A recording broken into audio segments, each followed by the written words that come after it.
નમસ્કાર, અસ્મિતા ભારતમાં આપ સૌનું સ્વાગત છે. આપની સાથે હું રોહિના. નજર કરીશું મહત્વના સમાચારો પર. સમાચારોમાં સૌપ્રથમ વાત કરીએ રાજકોટની, તો રાજકોટ શહેરમાં દીપડા કાપી પડ્યા. ગામના આસપાસના વિસ્તારમાં દીપડો આટા ફેરા કરતો જોવા મળ્યો હતો. ત્યારે ગામમાં દીપડાએ અનેક પશુના શિકાર કર્યા હોવાનું પણ સામે આવ્યું છે, જેના કારણે ગ્રામજનોમાં ભયનો માહોલ સર્જાયો છે. તેમજ વન વિભાગના અધિકારીઓને ગ્રામજનોએ દીપડાને પકડવા માટે રજૂઆત કરી છે. જે બાદ વન વિભાગની ટીમે દીપડાને પકડવા પાંજરા ગોઠવ્યા હતા, છતાં હજુ સુધી દીપડાની કોઈ ભાડ મળી નથી. હાલ ગામના લોકો ભયના કારણે ઘરની બહાર જવાથી પણ ડરી રહ્યા છે. મારું નામ છે લક્ષ્મણભાઈ અમીરભાઈ અંબોલ પરાપીપરિયા. શું ઘટના બની છે તમારી વાડીએ?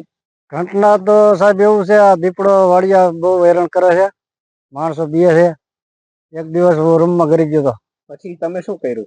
પછી આ માણસો તો હુતા તો જાગી ગયા, પછી તો આખી રાત જઈ ગયા, હુતા નહીં. ઓકે, શું માગણી છે તમારી? માંગણી એક જ છે સાહેબ અમારે, કે આને જેમ બને મને વહેલા પકડે.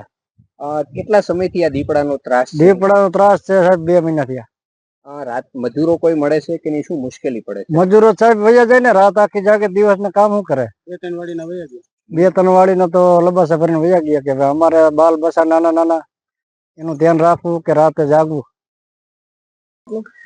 બીએમ ચાવડા. ચાવડાભાઈ, શું ઘટના બને છે અહીં તમારા પરાપીપરિયા ગામમાં? ઘટના એવી બને છે કે રાતના અહીંયા ગમે ત્યારે ચક્કર મારો કે રાતે ગમે ત્યાંથી દીપડો ગમે ત્યાં દીપડાની ફૂલ બીક રહે છે અમને. અહીંયા રાતે ગમે ત્યારે મજૂર સુતા હોય તો ફૂલ બીક રહે છે. રાતે ગમે ત્યાં આપણે વાડી પીને રખોપું કરવું હોય તો નથી કરી શકતા. રોજ ભૂનનો અહીંયા ફૂલ ત્રાસ છે, તો રાતે અમારે રખોપું કરવું કે દીપડાનું ધ્યાન રાખવું અમારે. કેટલા સમયથી દીપડો દેખાય છે? શું માંગ? દીપડો અહીંયા 1.5 થી 2 મહિનાથી દેખાય છે. ફોરેસ્ટ વાળાને અમે 2-3 વાર જાણ કરી, તોય કડક પગલા કોઈ લેતું નથી. શું માગણી છે તમારી? માંગણી એ જ છે કે જલ્દી ફોરેસ્ટ વિભાગ જલ્દી કડક પગલા લઈને જલ્દી આ દીપડાને પકડી જાય. નિલેશભાઈ, શું ઘટના બની હતી રાતના? તમે દીપડો જોયો તો ત્યારે? દીપડો અમે જોયો તો 10:30 નો ટાઈમ હતો, અને બધા 22 છોકરા તો ખોઈ ગયા હતા. અમે બધા ખોઈ ગયા હતા. ખાટલા હારા ભટકાનો પાણી લોટો ભરેલો હતો ને, એટલે જાગી ગયો. પછી દીપડો ઓરડીમાં અંદર આટો મારીને બહાર નીકળતો હતો. ખાટલા બાણા હતો ને, એટલે ખાટલા હારા ભટકાણો. એક મિનિટ એને બોલવા દો. શું પછી તમે શું કર્યું? અમે પછી અહીંયા ખાડ નજીક થી આવી ગયો ને, એટલે પછી ઘડીક ખાટલા પર શાંત પડી રહ્યા, ને પછી થોડો વાગી ગયો ને, એટલે બધાને જગાડે. અત્યારે મજૂરો કામ કરવામાં આવે છે કે દિવસે? શું કહેશો? ના, કોઈ નથી આવતું. મારવાડી 4 જણા હતા, એમાંથી 2 તો વયા ગયા, ને 2 હજી સહી જવાના 4-5 દિવસમાં. તમારું? મેહુરભાઈ કોઠીવાડ. મેહુરભાઈ, વાત કરીએ તમારા ગામમાં અત્યારે શું મુશ્કેલી છે ને શું માંગ છે તમારી? અમારા ગામમાં અત્યારે દીપડાનો બહુ મોટો ભય છે. 2 થી 3 મહિનાથી આંટા મારે. વન વિભાગ એક વખત પિંજરું મૂક્યું હતું અને ઉપાડી લીધું, 1 દિવસ 2 દિવસ રાખીને.